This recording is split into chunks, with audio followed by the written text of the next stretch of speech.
প্রকৃতিপ্রেমিক প্রখ্যাত কবি জীবনানন্দ দাশের রচিত একটি কবিতা। কবিতা আকাশলীনা।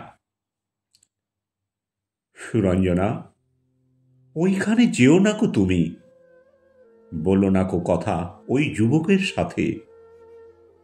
ফিরে এসো সুরঞ্জনা, নক্ষত্রের রূপালী আগুন ভরা রাতে। ফিরে এসো এই মাঠে ঢেউয়ে, ফিরে এসো হৃদয়ে আমার। দূর থেকে দূরে, আরো দূরে, যুবকের সাথে তুমি যেও না গো আর। কি কথা তাহার সাথে, তার সাথে? আকাশের আড়ালে আকাশে মৃত্তিকার মতো তুমি আজ, তার প্রেম ঘাস হয়ে আসে।